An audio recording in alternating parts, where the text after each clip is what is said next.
சர்ச்சில் லைன்ல நின்று கை தட்டும் போது என்ன பார்த்து அப்படிதான் திட்டுனான். டே எதுக்குடா இப்படி சத்தமா கை தட்டுற?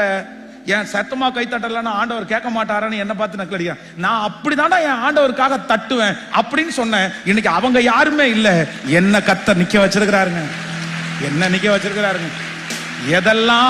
எதெல்லாம் ஸ்பிரிச்சுவலுக்காக என்ன அவமானப்படுத்தினாங்களோ, எதெல்லாம் ஸ்பிரிச்சுவலுக்காக நான் செய்யும் போது என்ன வெட்கமா நினைச்சாங்களோ, அந்த காரியம் எல்லாம் தாங்க இன்னைக்கு என்ன ஆச்சரியமா நடத்துறத நான் பாக்குறேன்.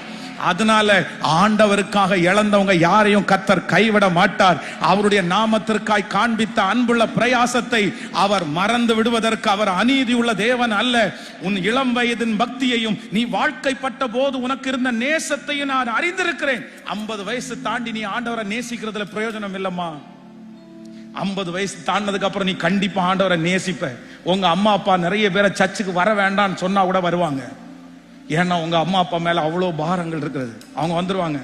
ஆனா அன்னைக்கு சாட்சியா வாழ்றது இல்ல, இன்னைக்கு நீ சாட்சியா வாழ்ற பாரு, அன்னைக்கு அது உனக்கு ரொம்ப ஆசீர்வாதமா உங்களுக்கு அமையும்.